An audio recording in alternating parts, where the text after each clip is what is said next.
This tutorial is all about the Impact app. Analyze the impact of change on your SAP systems to find the most at-risk transactions, executable programs, and web applications.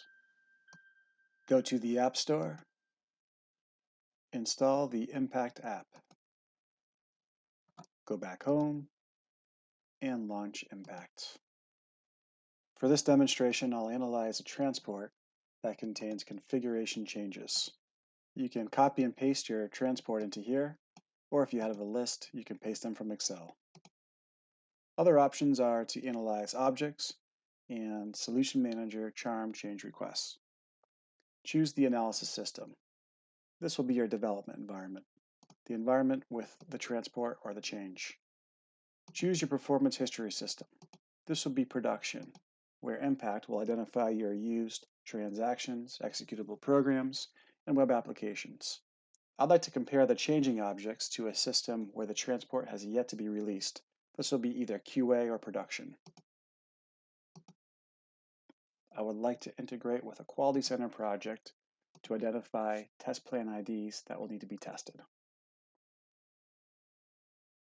And then click Run. Let's have a look at the results. I see I used 380 transactions, programs, and web applications in production, of which 158 are custom. Of all of these used objects, I need to focus on 8 that are most at risk, 1 custom, and 7 standard. I'm happy to see that 5 of the 8 of the most at-risk objects have test plan coverage, but there is a gap of 3. These 3 executables are most at risk, but do not have a related test plan ID in my ALM environment. The transport I analyzed has 54 config changes, mostly impacting the purchasing application area. Let's have a look at the details. I now see the dashboard in Excel with key facts, like the performance history period covering 2 years. Please reference the help sheet to answer any questions you may have about the data within this report. Let's jump right to the most at-risk details. Let's have a look at this Analyze and Compare Material Cost Estimates program. It was used twice in production by 1 user. The transport that we analyzed contained a table, and this program depends upon that table. Let's see how the table changed. I see that condition type 209 has a reference type change of 200 to 201.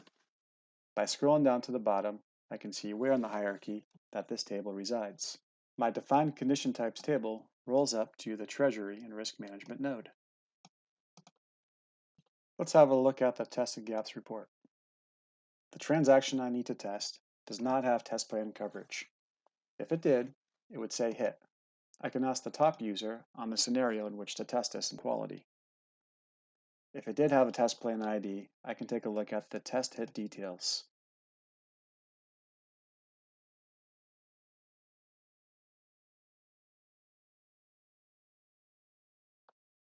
Go back into your variant.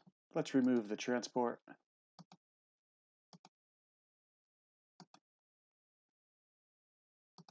And add a row.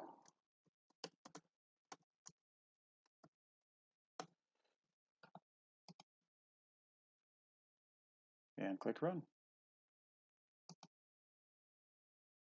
There are 12 executables impacted by this BOPI. One of them is most at risk.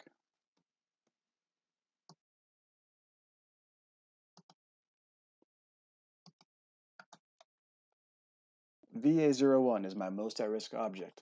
Let's see how the BOPI changed. Navigate to the markers on the right-hand side to see code differences.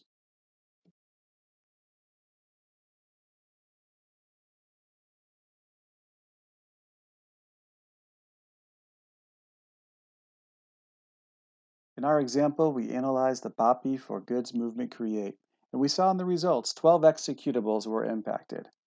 8 of them are transactions. Those are represented in this illustration by the orange rectangles. At depth 6, VA01 and VA02 are closest to the changing BOPI and therefore have more risk. VA01 edged out VA02 because VA01 is used more in production. Out of the 8 transactions, VA01 is considered most at risk. If we were to assign business critical status to any of the other impacted transactions, then they would join VA01 as most at risk. For example, if ME21 was a business-critical transaction, then both VA01 and ME21 would show up as most at risk in the impact results.